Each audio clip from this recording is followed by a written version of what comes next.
we're going to start by a brief introduction of everybody who is here today.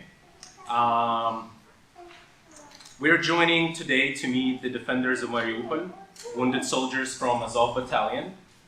They were exchanged in the prisoners exchange back in July. Their names are Artur Lypka, call sign Yaryy,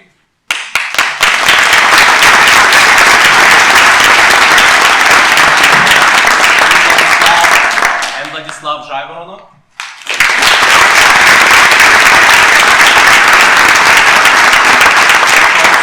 Call sign Wikipedia. We're also here welcomed by George Kuparashvili.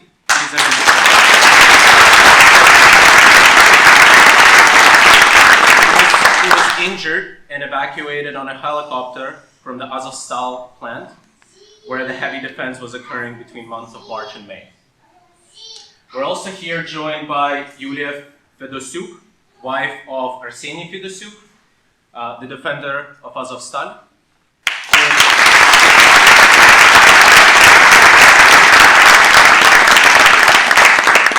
Unfortunately, he remains in the Russian captivity, and this is one of the big reasons why we're also joined by everybody here today. Before we go to questions, I want to give word to Consul General of San Francisco, Dmytro Kushneruk.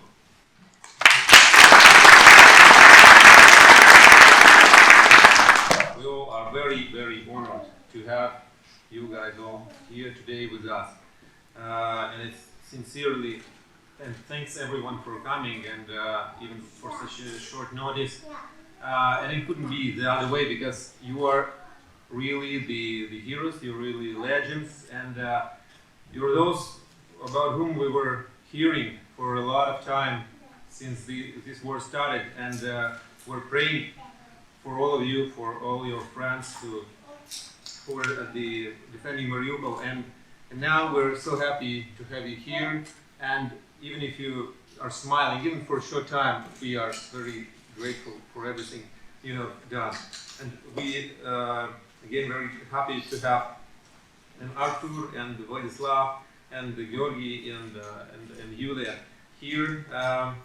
And words really cannot describe your heroism, and this is not exaggeration in any way, because we are all grateful to you and in your person, to all Ukrainian soldiers, because you are the reason why Russian army has been stopped, and why Ukraine showed to the whole world that we are as strong as no one expected.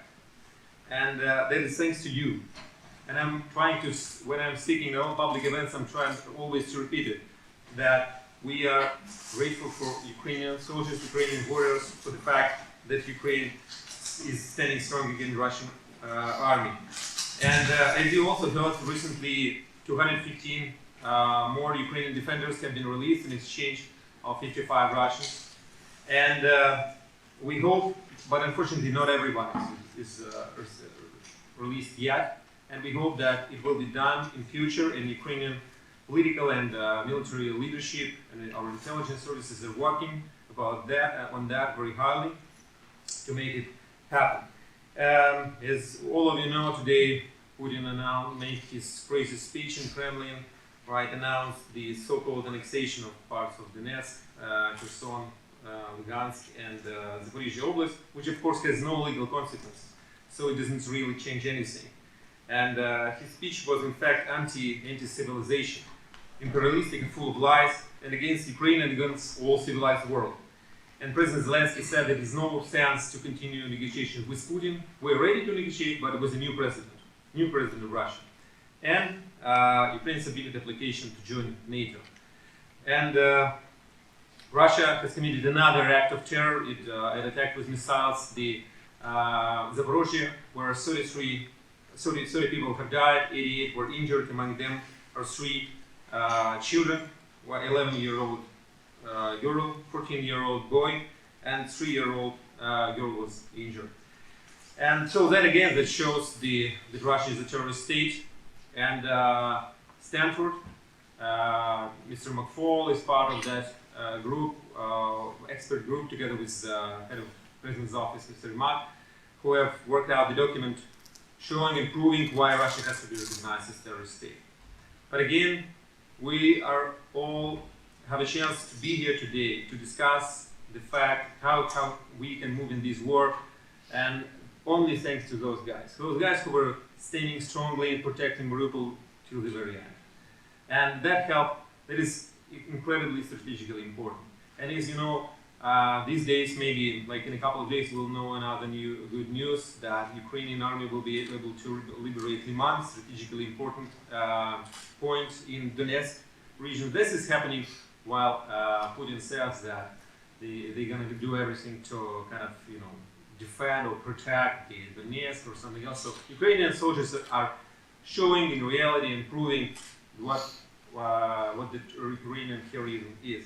So I don't want to steal more of your time. Let's hear the truth, the true information how it all happened from our soldiers. Thank you very much, and we are really, really honored to have you here.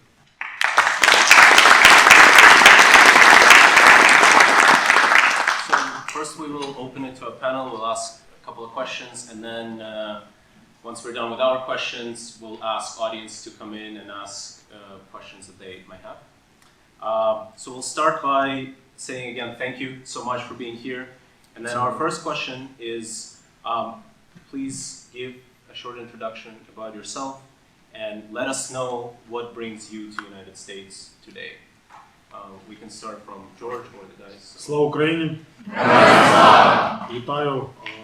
Вибачте, будь ласка, бо я дуже погано розмовляю на українській мові, але I'll go in English. So, my name is George, Lieutenant Colonel, retired from the Georgian Armed Forces, citizen of Ukraine, and I'm proud of it.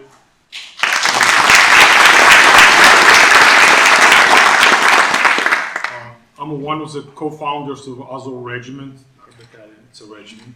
It's quite a big difference. So, one of the co-founders, person who was in charge of and responsible for training the unit, and was one of the head instructors, not anymore. After was battalion commander, was a regiment, one of the battalion commanders. This was a military leader school inside of the regiment. We created the own military school, we giving education for NCOs, officers, and privates. As already was introduced, here was my brother-in-arms, our family members. Unfortunately, Yulia's husband remains in captivity. Our primary mission to Kenya States was to deliver the word to reference of POWs. POWs, prisoners of war. My brother-in-arms, my soldiers, my sons, I call them my children, because they are my children. I personally grow and raise each of them. I know each of them every 1,200 men. So, they're in captivity. I understand there have been a lot of wars in the world, so why it's so different? The difference is even World War I and World War II was applying with Geneva Convention. Unfortunately, that's a problem we're running into. Russia does not comply with this Geneva Conventions. First of all, Geneva Convention became a problem that it's getting old. It's good, but it's getting old. The first defender of Geneva Convention is a ICRC. We met them in New York, representatives from ICRC, and these guys need the leverages. Leverages to be granted to access. To access that at least once a week or once or 2 weeks to make sure that soldiers who are remain in captivity, doesn't matter it's going to be Ukrainian side or any other country, but we specifically talk about our soldiers who's in captivity with Russia, to make sure they're not tortured, to make sure their health and dignity is not touched. So this was a main problem and main issue and subject to being states. In Washington, we met with the senators and congressmen for both parties, with the fraction leaders. They gave out their 100% support in this issue, and they will work as well to for the human rights, because it's a violation of human rights. It's the soldiers. They are the soldiers who are in captivity. They're not criminals. They're not terrorists. Unfortunately, we go after, maybe there will be a question to reference in Azov, because we are terrorists and extremists and child eaters for Russia. But this is a different story. I will answer about this later. So that was our primary mission, to deliver the proper word, to influence ICRC, influence the Russians to comply with the Geneva Conventions. Because, as you remember, like months ago, a little bit more, in Yelenovka, they executed my brother in arms. They gathered the 200 soldiers, Azov members only, in a building, and they detonated from inside with explosives. They just do just typical execution. It is a concentration camps. There is a concentration camps not only for military POWs, but as well civilians, so-called filtration camps. They still remain there. They don't know what to do. They are in the camps, and Russians are deciding what's going to be their future. Millions of Ukrainians were forcibly taken to the Russia, some different cities of the Russia, to the east border, to the Russia, to the Sakhalin, and so on. We have these facts. Same time, again, I want to go back to the ICRC. We showed the examples, of video examples of human tortures, because Russians, when our soldiers got captured, not only Azov, but different from Ministry of Defense, police, and so on, they got captured by Russians. They showed them in the TV. They made a propaganda that they surrendered, we're not touching them, they are healthy, no scratch, and they showed them on TV. That was a good propaganda. And in 2 days, the families received the pictures of executed sons and husbands. So what's that happened? So this is a war crime. That's exactly what we're trying to deliver, is a war crime gotta be stopped. And if now the United States, biggest supporter of democracy and human rights, and rest of this world, Western world, we not stand for this issue, guess who's gonna be next? And this will be a precedent for it, that we actually kept quiet. Silence is agreement, right? So we gotta stop this. We gotta put Russia on their spot. So, anything else?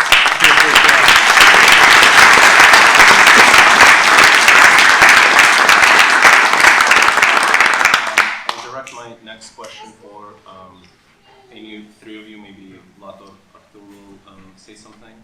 But international community estimates that tens of thousands of civilians died in Mariupol. We all know that you were inside the city. Would you mind telling us, not everything, but maybe some snippets of things that you may have witnessed while you were there?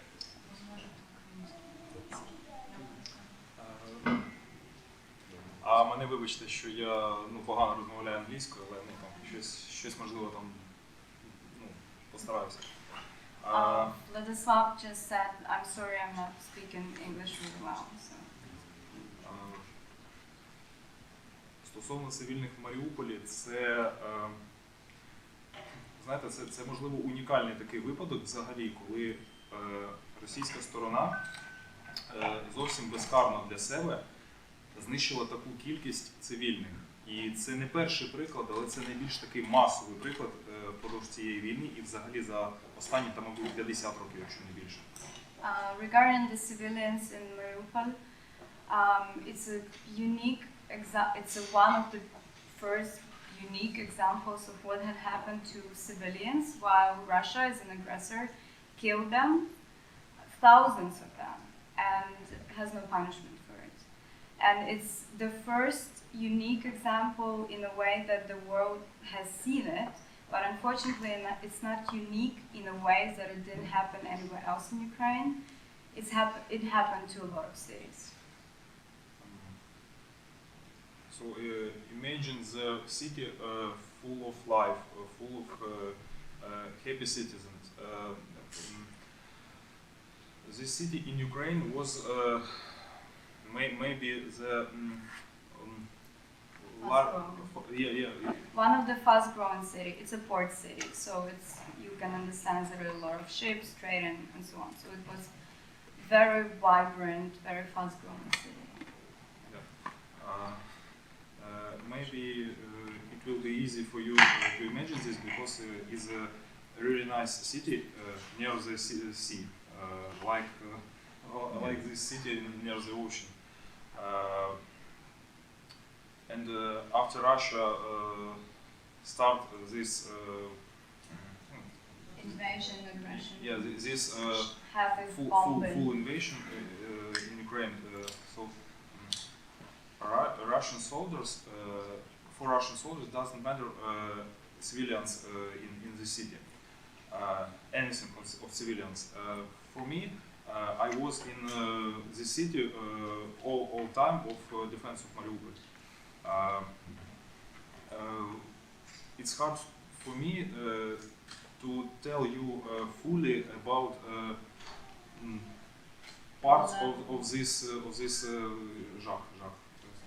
this horror. Yeah, It's of hard this to horror. express and describe. For me, it was not a film, even not a video on YouTube. It was parts of bodies of civilians. It was burning, not flats, not houses. It was burned all Blocks of the city. blocks of the city. Yeah. All weapons which Russia say in their propaganda, like вогнеметні системи. All the artillery systems, all the bombs and everything that they show in their propaganda, Russian propaganda. Sorry, my English is bad, so Okay. українською. Вибивайте. Вся ця зброя, яку Росія показувала як там не маючи аналогів, там, найкраща зброя в світі. НАТО такої немає. Там це ще питання, що має НАТО, що має Росія, але ця вся зброя, яку Росія показувала, ця зброя була використана просто по місту, просто по цивільним. So Russians are very proud of showing off what kind of weapons they have, and they always like to say on the propaganda TV channels that it has no other examples of such weapon. It's unique. Only Russians have it. NATO countries doesn't have such a great weapon. It still remains a question what NATO has and what Russia has. But the problem is that whatever they had, they used against civilians. Everything they had, all the artillery systems, everything they have at their disposal, they used against civilians. Тобто, якщо ви відкриєте на YouTube будь-яке взагалі відео з російською зброєю, як вона це рекламує, тобто там все так гарно зривається, там які гарні кулемети, які гарні яка гарна артилерія, які в них літаки. Це все було використано по місту, не просто по місту, а по живому місту, повному людей. So that it's easier for you to imagine. You can Google any type of videos on YouTube that Russian is showing off their weapons in any kind of military trainings, artillery systems, planes, all kind of arms and so on. Everything, all of it was used against the civilians in Mariupol. In a live city that used to have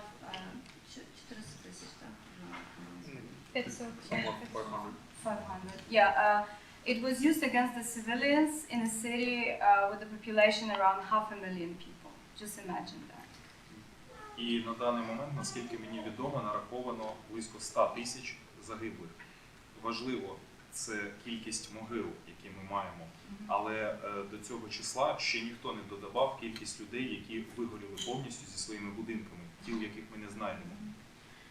So, according to the knowledge, according to Vladislav's knowledge, it's around 100,000 people have died in Mariupol.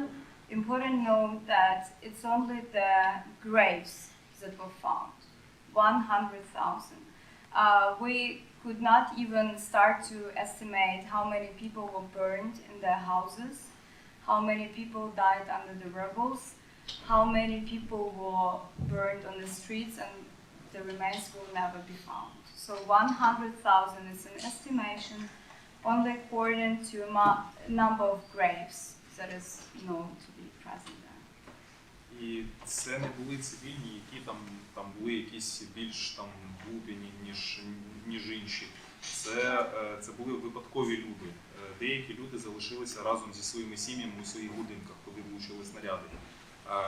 На моїх руках, коли я лежав після першого поранення в лікарні, загинула дівчинка 16 років. Вона зі своєю мамою, поки було тихо, вийшли там, наскільки я пам'ятаю, за водою там, чи прогулятися. І один уламок обірвав її життя. He says that it was not some kind of specifically target or any kind of civilians that were just, trying their chances or anything, right?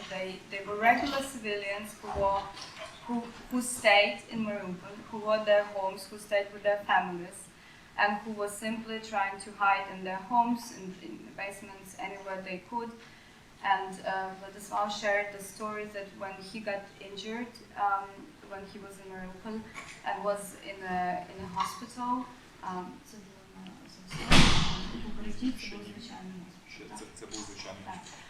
when he was injured for the first time, he got into a hospital, and there was a 16-year-old girl who died on his hands because of the mine explosions. That her mom actually shared the stories that she and her daughter just went out to fetch some water or something, and they got hit just on the street, and this girl unfortunately died on Vladislav's hands in a hospital.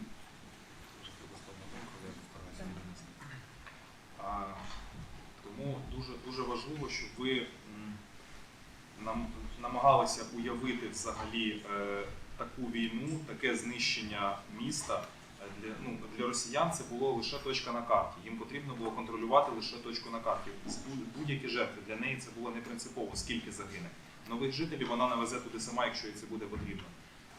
Уявіть собі, що це місто знищується силами найбільшої країни у світі. So, for the Russians, Mariupol was just a city on the map. For them, it was irrelevant how many people are going to die, how many lives this strategical point on the map going to cost for them to own it. They didn't get the city, they get rebels with people that are in there. And why for them it doesn't matter? Because they could just move in people from elsewhere in Russia. And that's it, end of the story. For them, this city didn't matter. For them, the people who lived there didn't matter. All what mattered that it has a strategical point on the map. And that's what we have to remember about Mariupol. And another important point that Vladyslav reminds us once again, that Russia is the biggest, geographically speaking, country in the world. And Ukraine, in comparison to Russia, is geographically again, right? Much smaller. That's what we're fighting against. They basically destroyed the city because it was strategically important for them. They didn't care about anyone who lived there. They would just moved people in there from elsewhere. Thank you for your story, Vlad.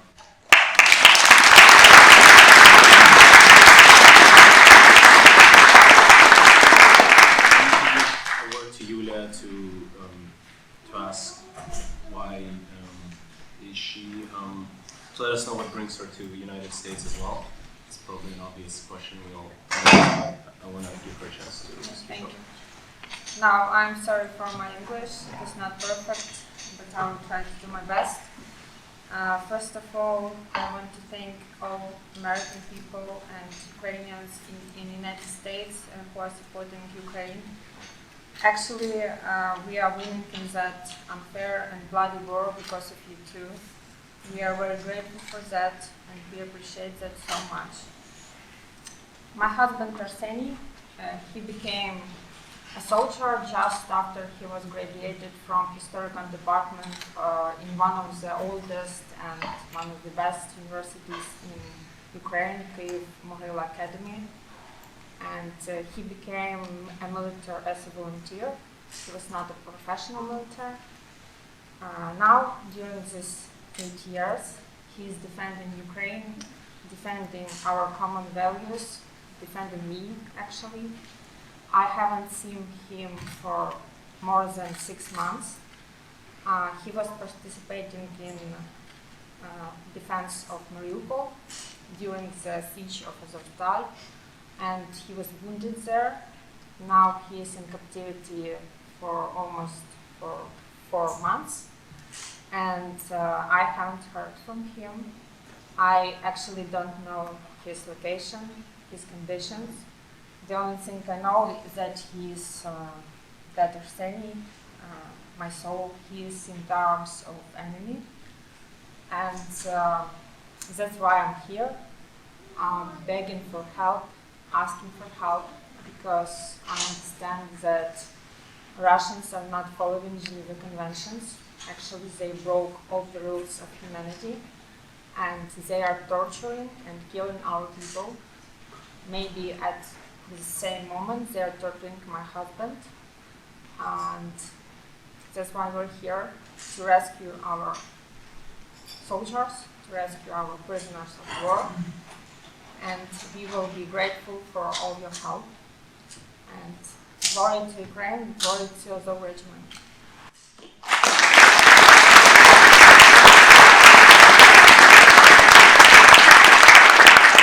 The next question is to Artur, and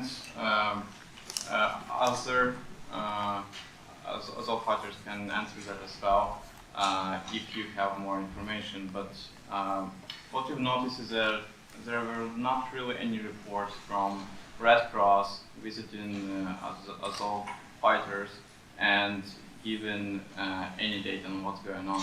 So while you were into capture, did any international organization approach you? Did you meet, or did you know that like somebody was around to record what was going on and have any influence on the situation? Коли був наказ вийти в полон, перед самою погрузкою до автобусів, коли нас повинні були відвезти до Оленівки, So when an order of the extraction of the fighters of Mariupol, defenders of Mariupol, was given, and they have to be moved by buses to Olenivka, that's the prison on Russian, temporarily occupied by Russian territory of Donetsk region. були присутні представники Червоного Хреста, які вели спеціальні записні книжки з ім'ям та прізвищем тих, хто виходить в полон.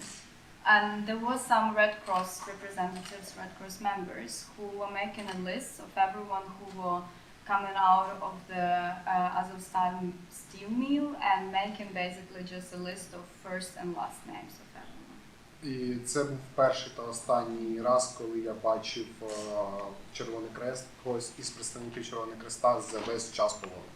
And it was the first and the last time when Artur saw any representatives of Red Cross during all the time in captivity.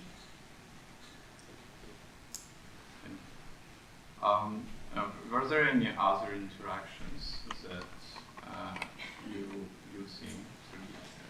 Interactions from the ICRC or? Yes, and maybe another organization. No, actually, it's a major organization who deals with prisoners of war. It's got to be mutual agreement. It's between two states, between Ukraine and Russia. But Geneva Convention obligates the ICRC to be this mediator. So unfortunately, until today, maybe we never received or we never see the ICRC or any other organizations except our governments and representatives who's trying to get some connection and who get some influence. I don't recall any organization who gets approached and successfully reached the guys in their captivity, checked their welfare and how they're still alive or not. So only organization is Red Cross, but unfortunately their access is not granted. So Russia not allowing them to solve it. None. And I can add something. Even the communication between families and Red Cross is very bad. They were not answering our calls, and they even don't have a list of all prisoners of war. Because when I came to the office of Red Cross in Kiev, the name of my husband wasn't in the list. So I don't know what they're doing there, but they're not working on our issue. I think it's very good that we have this discussion here to put more pressure on Red Cross and other organizations so that the lack of their job is more visible and they have to do something. And I want to ask a question about Azov reputation. As we all know, in Ukraine, it's one of the best things, at least from my perspective. Azov warriors are perceived like gods doing the impossible. They are.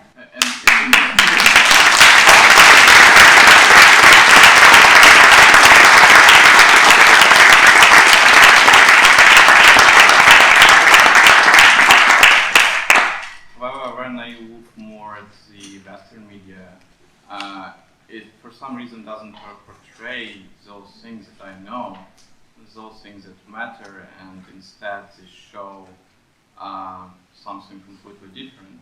They perceive things differently, and they just close their eyes on like 99% of the good things that you did, and show some specific 1% in my perception again. What do you think pushes that to happen, and how much Russian propaganda has a role in this? Is this purely like their creation, or is just like some bad luck? All right, let me go to the beginning. 2014, we call it war. It wasn't separatist. I just want to explain it because we went to Georgia where we experienced it. 2014 was the first phase of war. So that wasn't a separatist, guys. That was the first phase of war. Now it's the second phase of war. So 2014, unfortunately, Ukrainian armed forces was intentionally destroyed, let's call it so. So they weren't capable of conducting and defending the country. So the country really severely needed someone who will defend, who will fight. So that was the volunteers, just regular guys, somebody's son, somebody's husband, somebody's, I don't know, uncle, boyfriend, whatever. And that was the volunteers, guys from the streets. At this time, the other regiment, it was not even a battalion. So it was a small unit somewhere, 17 men. That was a football fans. You know how Europe, youth likes football. And the football fans are hooligans who fight against each other, not because they hate. It's a subculture. And we had this from different football fans get together. We got together and we decide, so we gotta go and we gotta fight. So only out of the somewhere 250 men, only 4 or 5 of us with a military background. The rest was just boys from the street. Unfortunately. Same time we had the other people, not a football fans, some just regular businessmen, some regular people from the streets, from all over the Ukraine. And we started to create this unit which was not officially yet done. But 2014, Azov freed the city of Mariupol. Azov freed the Mariupol city, which still stands now. And during all this time, somewhere end of 2014, we decided we want to be the future foundation of the new Ukrainian army. Because we wanted to have reforms. We were a guy, they called us, so the proper word would be radicals. Radicals, I would call myself in a good meaning. I'm a radical, and we are in radicals in reforms. I want to change this. I want to change to be different in Ukraine, and the rest of the Azov members want.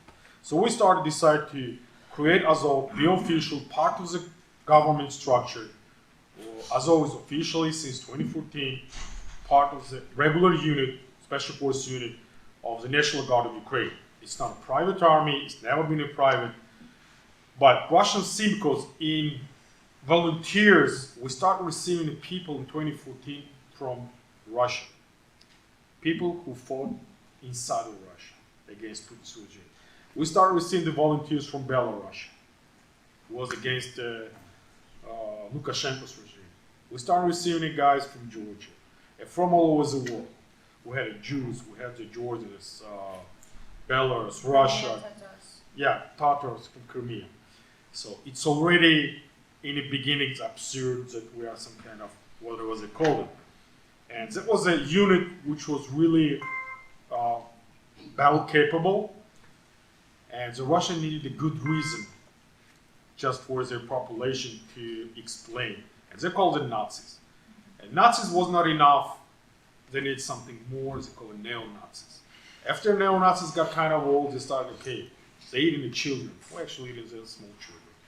Hope they're not eating. So, as this propaganda worked. It worked because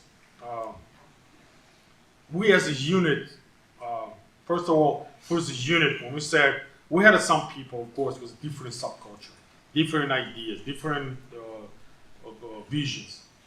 And we said that no, we're not allowing the Russian propaganda to happen. And we said, Azov will be the regiment, the future of the Ukrainian army, and it's unacceptable for unit to have such kind of ideas. In 2014, beginning of the 2014, somewhere August, we cut that. It's that either you go with the regulations and standards, or either leave. And we just cut these people off. So there was a few of them. But for unit, the visions they had, this was unacceptable for us. And I'll say this officially, because I was one of the co-founders, and it is unacceptable for me. We never had any racial, religious, or national problems in it. We have different nationalities. One of the problems for Russia actually created, we were tough to Russians.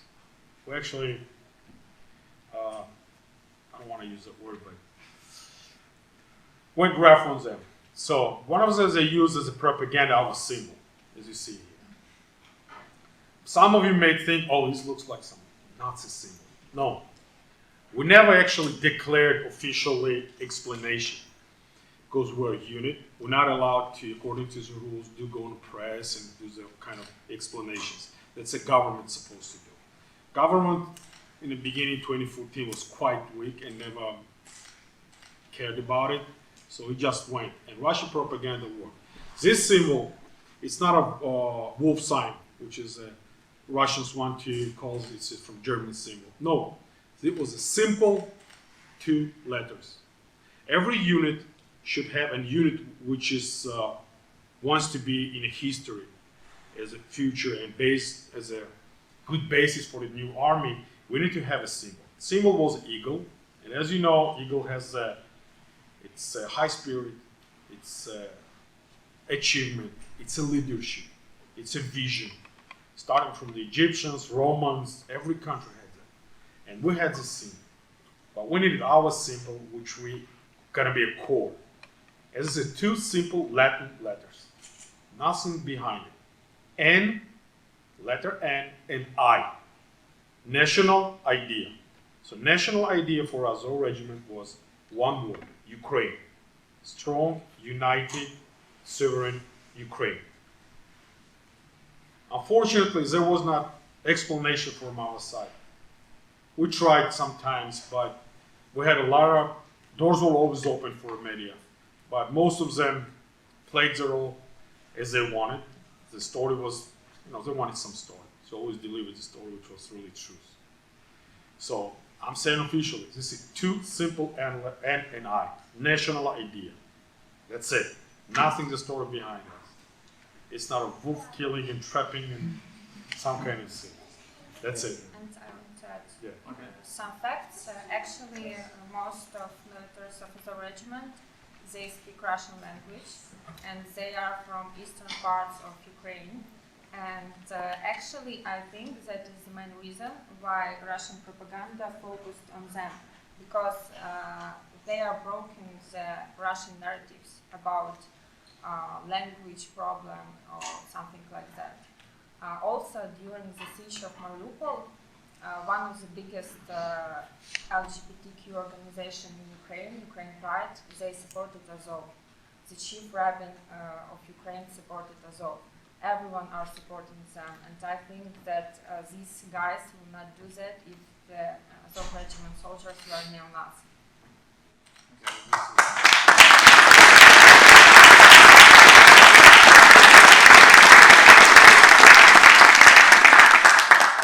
I also wanna, it's like thank you in the middle, not in the beginning, not in the end, in the middle, for coming here, because it's really important for people to have something they look up to, and it's a really good example of something the best that can be.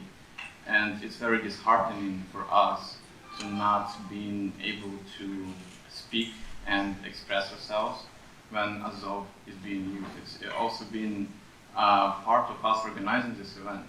And Facebook's shadow bans, any mentions of Azov is the same going on with Instagram and other platforms. And we are kind of losing like the best thing that we could have as a nation, as a country, because of this injustice. And you coming here is something that can change that. So that's why I'm grateful to you, because you're also making a huge favor to all of us by making that impact. And I just wanted to tell something for everybody, that we also need to influence that. We just got a lot of information. Who works at Facebook, at Google, at Stanford has a page on Azov as well, and it's a very, very weird page. And we need to bring them that information so that perception on Azov changes. It won't happen overnight, but it must.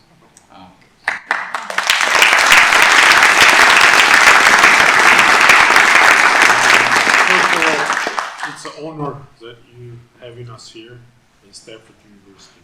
It's a really honor. We appreciate that, and we're grateful for supporting Ukraine. Because without your support, I mean, Azov wouldn't have done this. The difference is you are guys our value. These guys are my value. This is families are value. We have a value. They don't. So it's because we are strong because of you. So we really appreciate it. It's an honor to be here.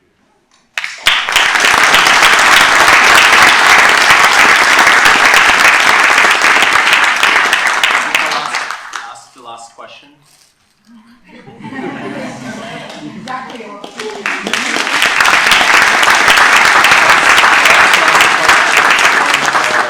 Before we'll open it up for the audience. And the question is, what can we as a community in the United States do to support you specifically? And what can an international community do to help free the rest of the POWs? We have to speak about them, first of all, and here people in the US, you can communicate with your government, with congressmen, senators, you can write letters and ask them to push pressure on the Red Cross, to let them be there and to exchange them all.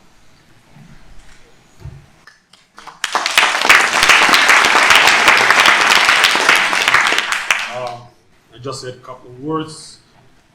Support Ukraine, support Ukrainian government, because the government is fighting as well. They are as well like us, just human beings. They need support, and because we are here, we actually support them, because it's a chain. It's army, nation, and the government. So we want you to as well ask your representatives in different directions. It's going to be press media or governments to, as Yulia said, highlight this all the time about personnel in captivity, about Azov, that to deliver the word directly to the listener. That's all we ask. And please share the true information about Azov regiment. They are extremely patriotic people. They are standing men, brave men.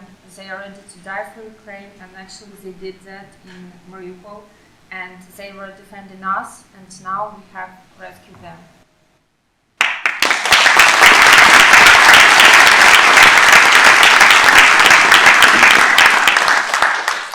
І я ще хотів додати до того, що я казав до цього. Значить, ми з вами зараз знаходимося в Сполучених Штатах. Це як такий, ви знаєте, ну, взагалі це, можна сказати, офіційно такий центр цивілізованого світу. Центр сили цього цивілізованого світу. I just want to say a couple more words. We're here now in the United States, and the United States, in a way, is a symbol, is a center of a free and democratic world, and also a strength of the free and democratic world. І я до цього балакав зі своїм новим там другом про те, що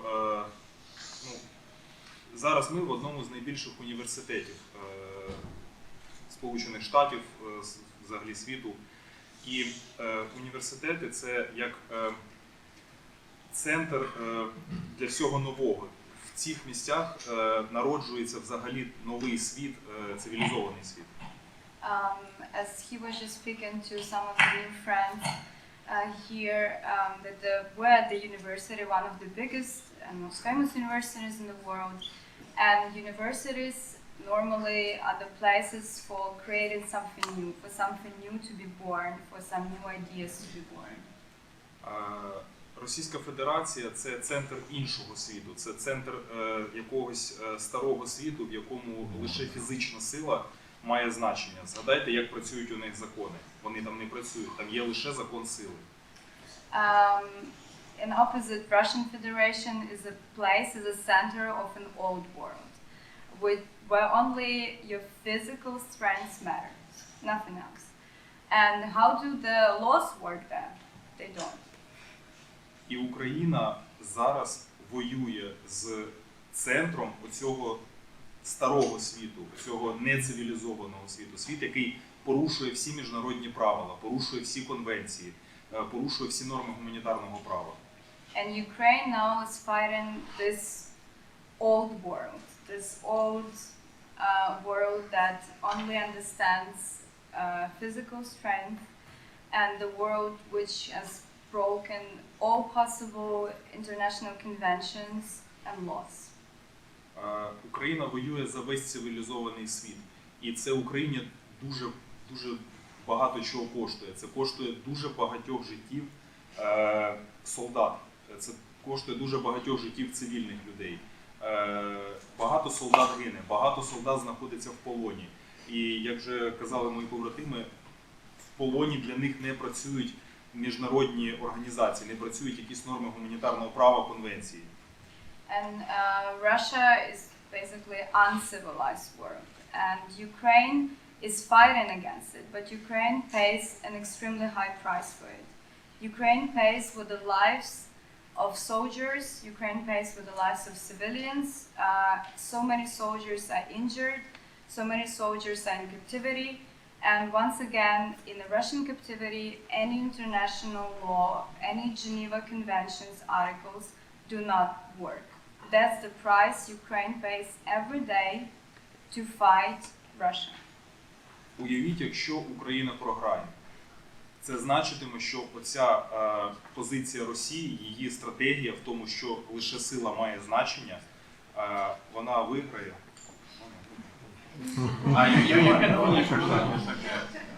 Якщо Росія виграє, це буде означати не лише втрату, як для мене, моєї батьківщини, це буде означати втрату для всього цивілізованого світу принципів міжнародного права. Якщо Росії дозволити перемогти в Україні, це буде значити, що міжнародні конвенції не працюють взагалі, міжнародні домовленості не працюють взагалі.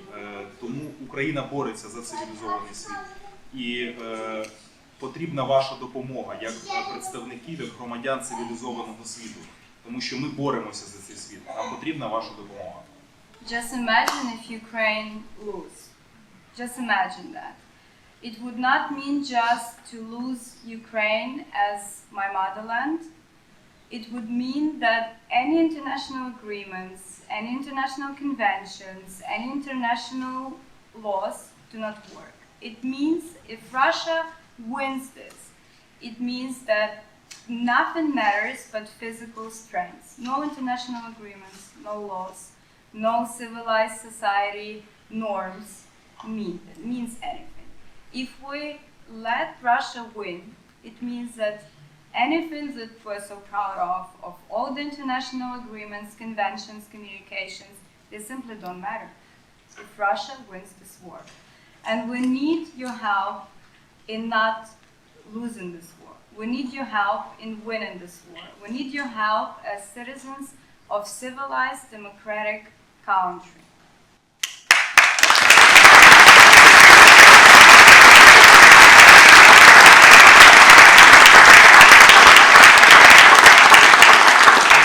This will be all the questions from the hosts, and now we will open this for the audience.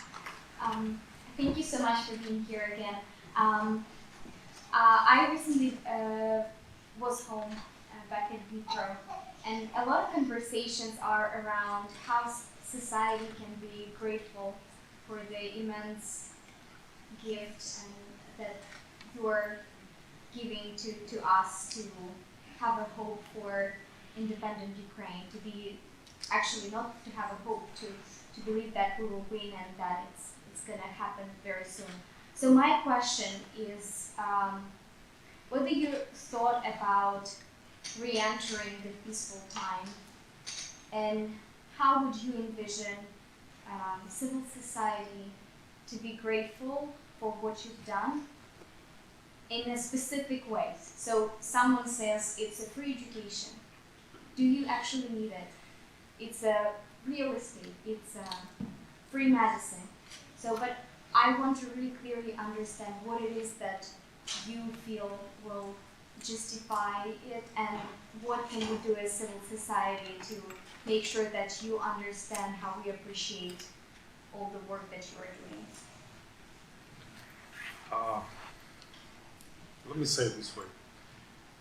We don't, country doesn't owe us anything, as I can say. We owe the country. This is one. Second, the question was, it's a good question, and there is an experience behind it. First experience was the Vietnam War.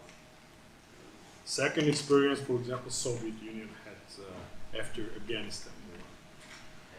Because when the soldier comes back, it's not about appreciation. It's about to bring him back to society. Because a lot of them, like Americans, had a good experience with it. Bringing the boys from Afghanistan, Iraq, it's a problem with the PTSD. Bringing the person back to their society, to the community, to feeling that he's not just... you see, there's a good poetry which I like. And I want to say, I don't know who wrote it, but God and soldier we adore, in time of danger, not before. Danger past, things get righted. God's forgotten, soldiers slighted. So that's what we're gonna avoid. That's not supposed to happen. We gotta make and bring it back. Units gotta be back to training. Every soldier and veterans get to be appreciated, but in the frames of law. Nothing more, nothing less. Otherwise, it's gonna be, the problematic. But soldiers, we need a lot of help, such as a friend of mine, so my brother-in-arms, and actually where we represent as well. We do the donations because I have a lot of wounded personnel. So they need the treatment. I had families who lost their loved ones and they need support. I need the soldiers, like I bring in my example personal. I had a PhD exam. I was studying 2 years. And the day before the war began, so it was the last day after 2 years, I have to pass my PhD exam, defend the diploma. But guess what? So I don't regret, but they need to be going back, re-educate, give them a chances to work and rebuild, and to be useful for the country again. Okay, now war is over and that's it, we don't need you, it's gonna be problematic. The appreciation is one, but you need to bring it back to the society. to make them feel they're useful.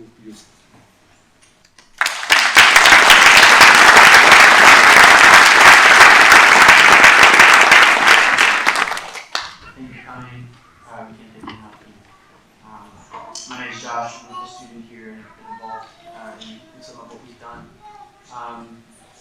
One of the challenges we've seen is for Westerners struggling or rather feeling removed from the conflict.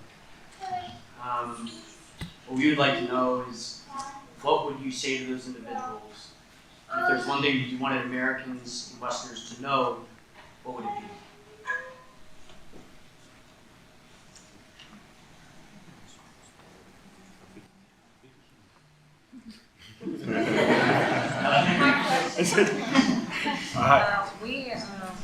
We want to say that Ukrainians are fighting for their freedom, just like Americans did, just like they were defending their independence from British Empire. And now we have the same war, and we also are ready to die for our freedom, and we will do that to the last soldier.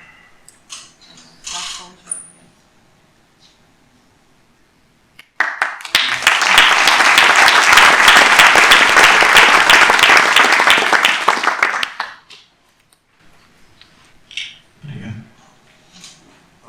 Я родом из Мариуполя, и я уехал оттуда в Азовском. У меня остались многие друзья и родители. И я с многими разговаривал, с молодыми, с молодежью. Я слышал очень разные истории, как ребята смогли уехать из Мариуполя. И я хотел бы от вас услышать вашу перспективу. Что случилось с зелеными коридорами? С зелеными коридорами. Почему части удалось уехать, почему части нет? Что у меня сказать людям? Вы имеете в виду зеленые коридоры? Немножко больше контекста. Первые ребята смогли уехать. Следующие ребята их развернули люди в форме с автоматами. Их разворачивали разные люди. Где-то это были ДНР, где-то это были русские, где-то это были украинцы. Что случилось с вашей точки зрения? Okay. The question was about what happened with the green corridors. Of course, there was a couple of green corridors we tried to do. It's in my point of view what I've seen physically. I was on the north part of the city. I was commanding the north part of the AOR. It's an area of responsibility. Unfortunately, until 26, it was still quiet. Population was not leaving. But when they started attacking from the north, that's somehow population got. People was thinking still, they're not gonna do this. They're not gonna attack the civilians. I was honestly believing that Russians will have enough dignity and honor not to shoot in civilians. I was telling my family members, don't worry, we're gonna fight. They're not gonna do this. I made a mistake. They crossed all the lines, which is one of mankind, or the officer, and they crossed every line. They were just shooting the civilians. To the green corridors, I will bring you two examples before. I will bring the example after I'll talk to the green corridor. One was the day when we had a fight in the city, we were defending the city. And I see, it was at 7 in the morning, I'm standing and just was smoking, looking at how the car, small car, civilian car, came to the place, and most of the population was living under the basements, hiding. So I understand it was a husband. The young gentleman comes up from the car, runs into the basement, grabs the daughter, somewhere 6 to 7 years old, puts in a car. That happens right in front of me, somewhere like 50 meters. And I see this action. I see this what's going on, just looking at it. And he brings the female who sits in the front seat of the car, the small tiny car, and he starts putting in some small bags. And my ideas in my head, thoughts going like, possibly he found some safer place and he's trying to move them out, either from city or just to another part of the city. Unfortunately, that period of time was already closed. But this is not a tank. This is not a uniform. This is small civilian. It was a Prius. It was daytime. And while I'm watching this, I'm watching as a kid, the girl sitting in the car, waiting for her parents to, finish up putting up the bags. It's a tank, somewhere distance from the 100 and 150 meter. He was a direct fire, shoots the car. Car didn't explode, it's evaporated. There was nothing left. Not out of the car, not the humans in it, nothing, it just evaporated right in front of my eyes. That was his last drop in me. I couldn't understand why. It's civilians. I mean, it's not a military, it's a car, daytime. They see nobody shooting. But the open direct fire on a small car, it just was evaporated. Nothing got left. To reference, this is one of the reasons why not, everybody was going to the Green Corridor. I'll give you two examples. Green Corridor, when the Azov was telling for the whole world, gives the civilians the Green Corridor in Azovstal. For at least 2 weeks, we were trying to evacuate them. We said, let the civilians go out and we continue fight with you. Just let the civilians go out. They refused in the beginning. After they allowed, but I'll give you at least what happened right in front of me. My boys drove the civilians in a bus to the Green Corridor where was a Red Cross presented, and the Russians opened the fire. As there was a ceasefire, there was a Green Corridor, and it's on the video as well. You see how my boys are turning the wounded without legs. Civilians were killed and wounded. That's a Green Corridor. Can I allow my family members go in this corridor? No. Because in Azovstal, except the civilians, there was the family members of Azov regiment. They didn't want to leave. They stayed with them. And that was a reason that so strongly we fought for them. We had a bunch of civilians who refused to go. There were the civilians who wanted to go, but in front was the danger of minefields. There was a lot of examples that even I gave to the general prosecutor, how the Russians were just executing the civilians who were going with the white flag in the corridor to the north. That, I don't know, to the direction of Zaporozhye, but I've seen to the direction of Volnovakha. And they'll be just executed. And this is recorded. And so, for example, personally, I took a decision as a commander after they executed 3 cars, as that was recorded by my observation post. I closed the exit for the civilians to that direction, to the Volnovakha. But the other direction was open to Zaporozhye and Berdyansk. But as you know, they were coming as well from Berdyansk and Zaporozhye. Every commander maybe took his decision, but there is a so-called for military rules of engagement, ROA. I cannot, go over these rules of engagement. And the Russians used it. They used it well. Actually, they've been bombing, and we have to pull back because civilians. Running from I every time used to go to, sorry my words go to, answer is too long, but I was checking the basement because civilians were in the basement all the time, hiding. So there was a lot of kids, a lot of other personnel who were delivering some foods, whatever, we had the soldiers. I've seen how the civilians crawl out at night because at night was more or less quiet, and they shoot the civilians, not in order to kill, just to force the Ukrainian forces to come out and rescue them. And if not, they used to sometimes get tired because females were screaming and they shot on the road. Sometimes when we had a force, we were attacked and retreated. This is all recorded. This is war crimes. And I've seen the 9th floor building in Mariupol. I'm also from Mariupol, from the center. I love this city. This is my city. I've seen, you remember the building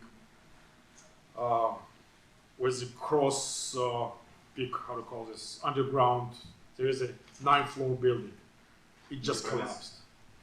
It just collapsed, and the population went down the basement. They buried alive. They need a special technique to dig them out. It was impossible. But that's the way all they did during with the green corridors and the rest of it, all the time. So. And also many civilians, they were scared to be evacuated because of operational camps. Yes. Thank you. Yeah.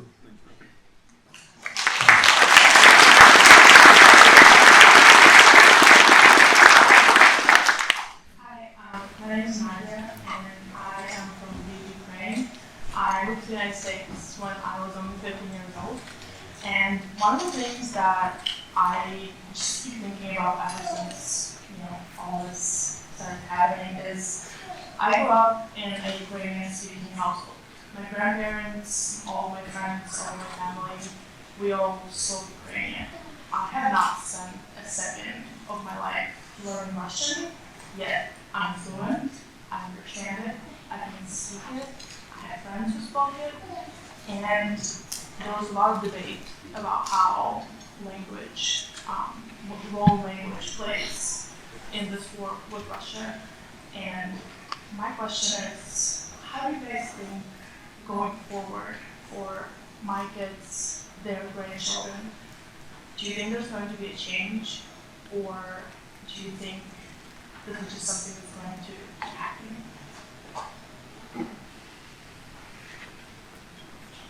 So as I understand, the question is the problem with the language?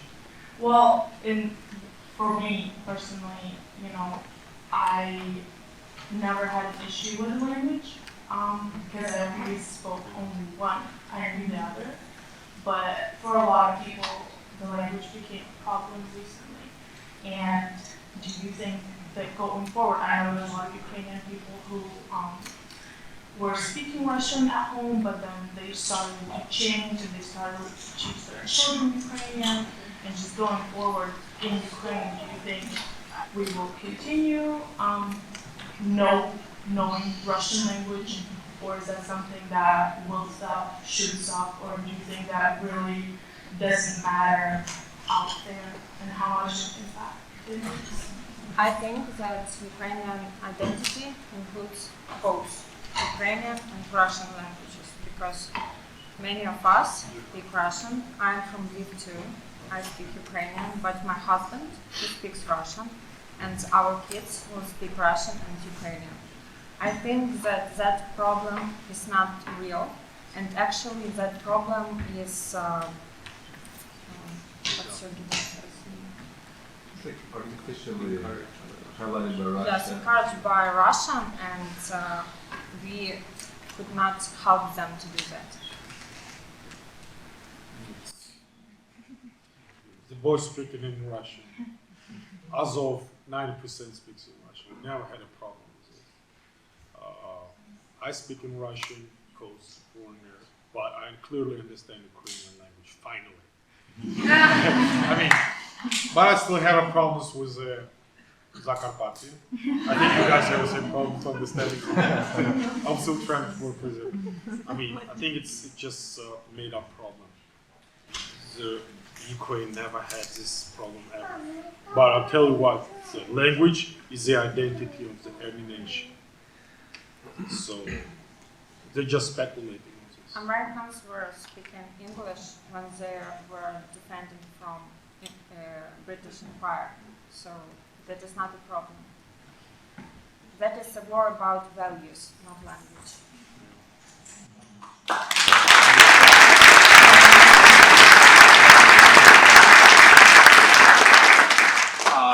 There is one thing going on. We have an important guest coming over here. He's standing right there in the back. Hey, Mike, do you want? Yes. Do you want to give a speech? No.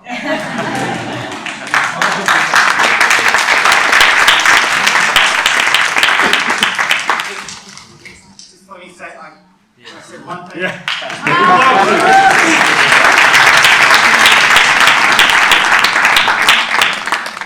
So, my name is Michael McFaul. I was an ambassador in Russia. I've been banned from Russia for 8 years, so.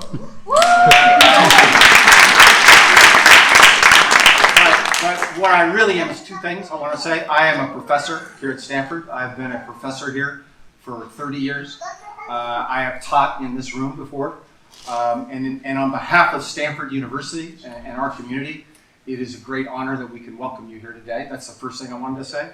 And second, I'm also a great friend of Ukraine. I have been for many decades. I wrote a book about Ukraine 20 years ago. This is an incredible, tragic, horrible day. Not only in the history of your country, but in the history of Europe and the world. I work for television, that's why I'm late. I've been talking about your country all night, all day long, and I'm going to go talk about your country again later tonight. But I just want to say you have many friends of Ukraine in our community. You see them here late on a Friday night, and we are grateful to honor you, to be honored with your presence tonight. Spasibo.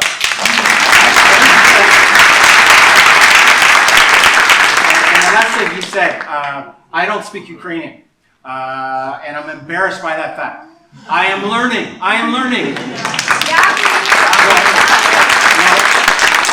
Я говорю по-русски. Я понимаю русский. Я раньше говорил получше. And what you just said about language, I think is so important. This is not a war about language. That's what Putin wants people to believe. And what you just said about language, I thought was extremely powerful. Spasibo. Michael McFaul is one of the top performers in helping Ukraine, as you know. And I think at some point we should give him Ukrainian passport, maybe two. Okay, and that's honorable counsel, I guess. He has got the president's award for his help to take this first step. We will have time. I want to talk about Michael. I already saw him in YouTube. New generation. But I don't know what name his had. So it was a video. On this video, his jokes with Russians about all Russians like iPhones. On Russian computers, you see Windows. So Michael jokes of the Russians before it started being mainstream. but it's good news for me that he like Ukrainian. Thanks.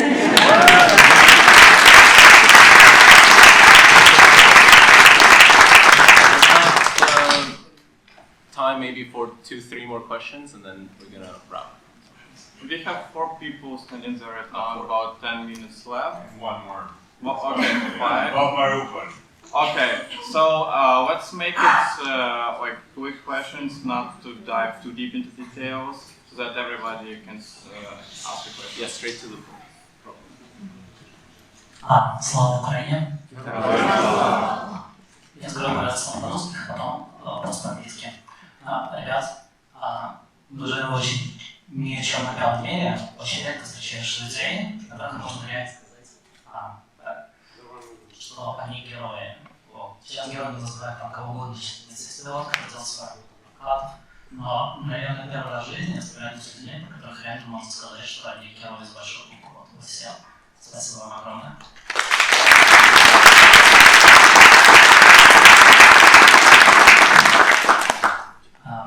I've been living half my life in the area, originally from Moscow. I've been following the Ukraine war extremely closely in the last 7 months. I have 2 questions related to the military side that you have direct knowledge of. So a lot of observers and some commanders of Ukrainian forces said that during the first 10 days of war, when the war started, and on the 7th of March, the advancing Russian armies approached Mariupol, you guys defended. There are a lot of people who said that some southern military forces of Ukraine, the commanders didn't prepare adequately for the advance of Russian forces and ordered to dig in, burn into the troops, that measures to strengthen the defense were not given. As a result, the defense was lost, and you guys were in Mariupol, who were prepared to defend the city from the east mostly, who been defeated in since 2015. I know that you defended it through several attacks from Russian forces. You didn't give enough time, you didn't give enough resources to prepare to be surrounded so quickly early in the war. And that some people said it was treason, the higher echelons, some people say incompetence. A lot of talk that a lot of anti-air equipment was moved to Kiev from the south. And basically, as a result, the southern line of defense collapsed. Kherson was taken in a few days, Mariupol was surrounded in 10 days. And as a result, you had to endure this brutal, terrible siege that lasted for 3 months and that gave national chaos. Do you think there is some truth in it? Or do you think there was some incompetence, or just basic disbelief that Putin will dare to do so in such a little way? Or was it some reason? Like, what was the reason for this fast advance on surrendering of Mariupol? First question. Second question. What can we do? That's the one question. Let me answer as a military. First of all, I have me and our garrison has air war. What happens at other places is nothing got to do with us. I have my direction, aerial responsibility. And I think, and I hope we made you proud what we did in this AOR. We had actually 4 tasks, 1 mission and 3 tasks. The mission was to defend the city and the population. And we did as much as we could. Second, we received the higher command the task to gain the time. For gaining to pull the operational mobilization forces. And we gained the time for that. In order to gain the time, we have to fix the enemy in our area, not them allow. Second task was, again, to gain the time to allow the regroup the defense forces of Ukraine to different directions. And third task was, again, combat task. That was gaining time for the government to get the support from the international world. Because this support needs a time. This support needs logistics. And it's time. Whatever happens in Crimea and whatever directions, it will be after war. There is I'm pretty sure there is a general prosecutor, the services who will answer on this, and they will have the answer on that.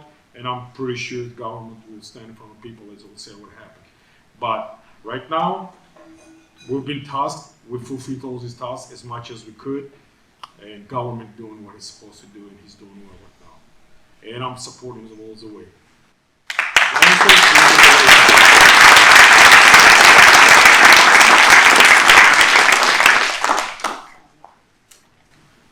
Hi everyone, my name is Nikita. I'm from Georgia, actually, from Azov, Asia, and I have direct experience with the Russian aggression to my skin. When we were forced to flee our country like 39 years ago, I just want to express my gratitude to Yaryy and for everyone fighting for Ukrainian independence. And just a quick question: anything like Azov we can do? You can do in Georgia, Asia, like some problem. You have our country united again. I would like to say a few words in English here, and I would like to say, Vladyslav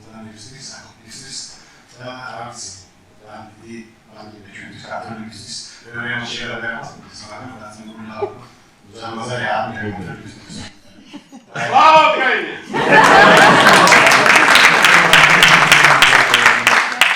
The question was if we can do something about. My answer is straight.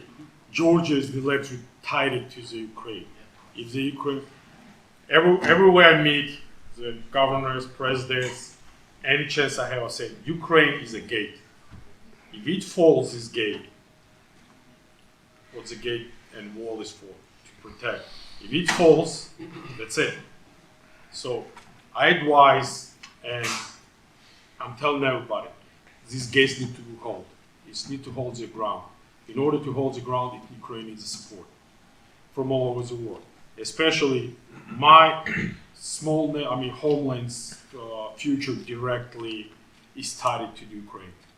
Went through all this since 90s, 2008. Now you guys understand how we felt when nobody but Ukraine supported us. And I'm really grateful. This is one of the reasons why our Georgians will do that, because I'm grateful. And I'm returning, it's payback. But if we win here, not only Georgia gets through it, but there's a lot of nations, whole Europe will survive. Because next going to be Baltic states, Poland. And this is going to be not just a war, it's going to be a world war. So we're just preventing the world war happening. That's the problem. And that's it right now because Ukraine needs support. The other is next chance none of us going to have, because you guys will be, not you, but your children will be involved in the war. Not 5, 10, 15, 20 years, but next for sure it will be a world war. And especially the cycles threatening with nuclear. And I doubt that you want your children to be fighting in a world war. So it's a time to support Ukraine now.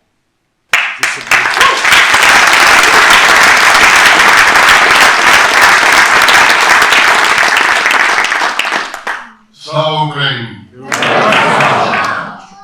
Спасибо. Спасибо, ребята, за ваше мужество. Спасибо за то, что вы сломали все стереотипы насчет второй армии. Это не так.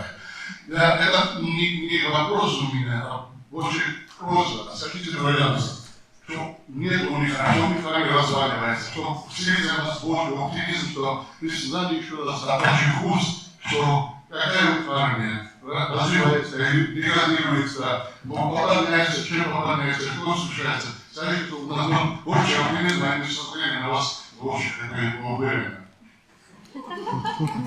Пополняйте мешками.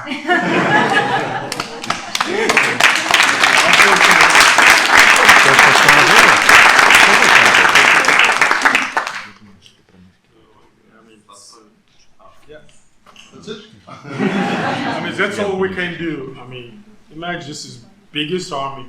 Of course, it's a big mistake if we say, oh, it's nothing. No, it is. One person can change history. And we have possibly 300,000 dummies. So everything can happen. But in order to avoid this is going to have effect. It will have an effect. It's a war, get real. But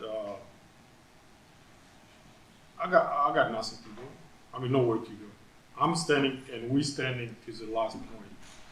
As soon as we're done here, we're going back to the front line. Because behind me and behind us, as we said, it's you guys, my volume. It's not a priorities for them change. Because they have a gold, oil, whatever. Our priority is you. The culture, history, country. Because if we go back now, Ukraine doesn't have any other chance. If we go on the negotiations or whatever Russian asking for, Ukraine will not exist. And it means we better die. And all our boys in captivity say as well. If we know it's going to be that way, we better fight and we'll die and we'll not go to captivity. But honestly, we're saying, Ukraine's right now, we're winning, but with a heavy, of course, we got losses, but we need the support. It's not a movie, it's not a Hollywood, it's a real life. Somebody's dying right now. And in order to reduce this, we need more technical support. That's the government actually is asking for. And we try to just deliver this word and as well talk to the men and POWs. Because even war have to have the rules, which can be, it's unwritten and written rules. But honestly saying, the Second Army actually is nothing. Thank you. So I hope we made you proud.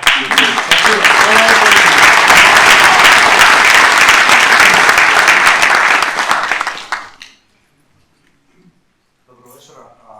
В першу чергу хотів би вам подякувати вашим побратимам за те, що ви зробили і робите, за те, що ви рятуєте світ, можна так сказати. І тобто повернутися на фронт. Моє питання стосується найближчого майбутнього. Після нашої перемоги, сподіваюся, ця фаза буде остання. І тобто після 2014 року в нашій політиці, економіці, судовій системі перебувала якась радянський слід.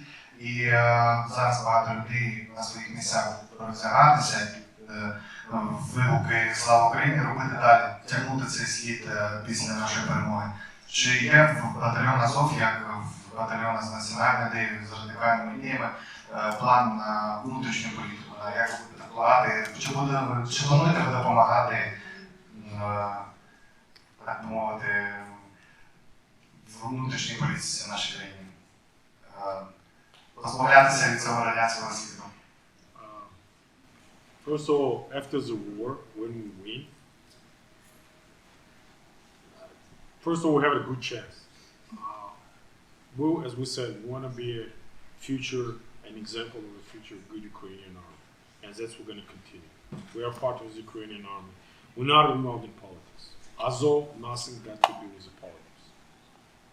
Officially declares it. But when I go on pension, I got retired. Maybe I'll go to politics. I don't know. But no, it's not my job. I'm good in the fighting. I'm good in whatever I do. I stay what I'm supposed to be. Whoever's good in politics, he goes to the honorable council. Let him deal with the politics. It's not my job. And actually, the geographical location of Ukraine doesn't allow us to be relaxed, and we still have to have a strong army, and these boys, they will create and build it.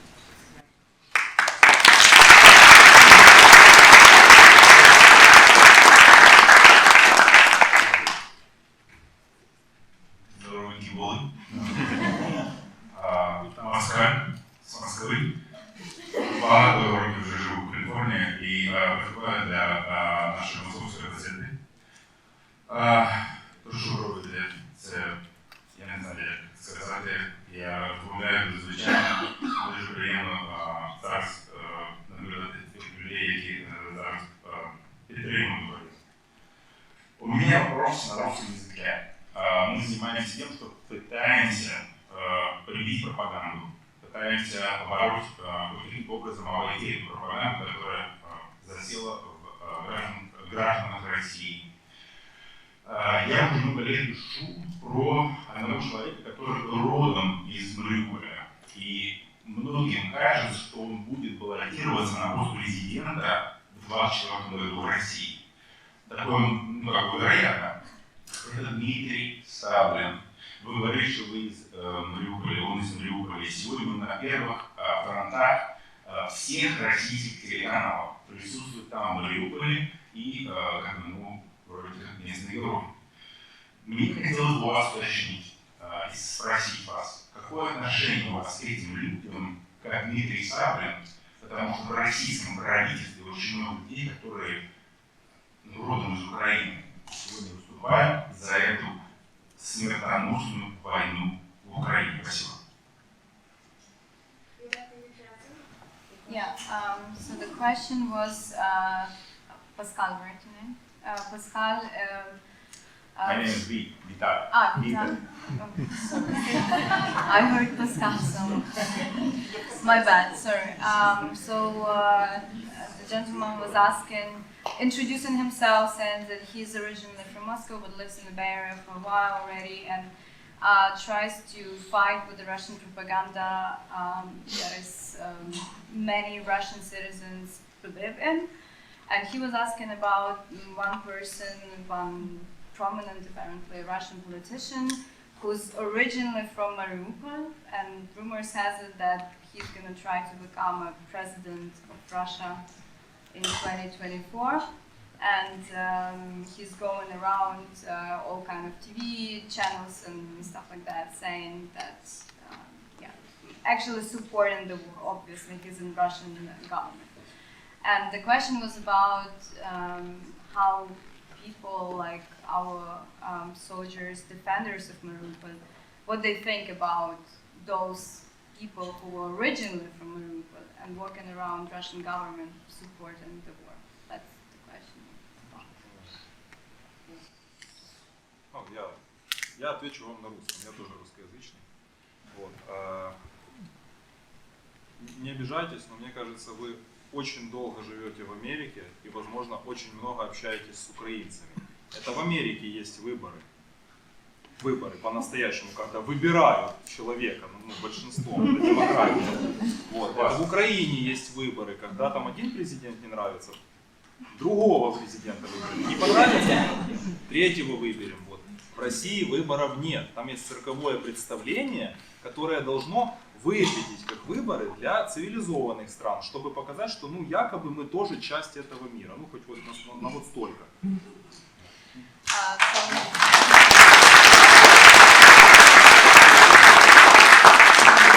Natalia said, I'm Russian speaking, so I'm going to reply to you in Russian. Elections does not exist in Russia.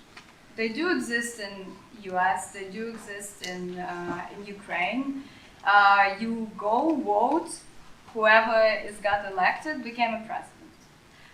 If Ukrainians don't like that president for whatever reason, we elect a new one. That's how the democracy works. What you have in Russia is not really elections, it's a circus. Try to be portrayed as something that could be a legit looking elections for Western world to see and accept as such. But it's not an election. Don't be fooled and don't try to fool anyone else. Russian election 2024 not gonna be any different. Поэтому, ну, я говорю сейчас только за себя. Вот я как военный, я просто переживаю за свою страну. И я не верю, что в данной ситуации как-то вообще что-то поменяется от каких-либо выборов. То есть пока не поменяется какая-то там общая система в Российской Федерации, абсолютно не актуально изучать, сравнивать этих вот, возможных будущих президентов, кто баллотируется и так далее. Это не актуально абсолютно, потому что нет там выборов. То есть и как-то переживать, болеть за кого-то, планировать, а что будет, если, не актуально в нашей реальности. I'm a military person, and I'm worrying about my own country. And the problem is that there is no elections in Russia, there is no real elections in Russia, so there is no point of thinking, oh, what's going to happen if this person gets elected, or what's going to happen if that person gets elected. It just makes no sense, because there is no real elections in Russia. So the whole system has to be changed first. The whole system, the whole approach, the whole society. And only then we could try to think what's going to happen if that or this is going to be elected. For now, there is no point of thinking that, of comparing the candidates, because the elections do not exist.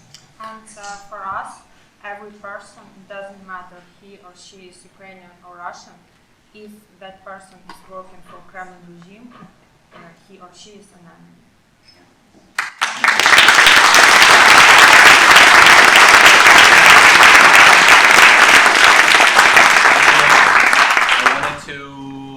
This was the last question. Thank you everybody for coming. I want to do another round of applause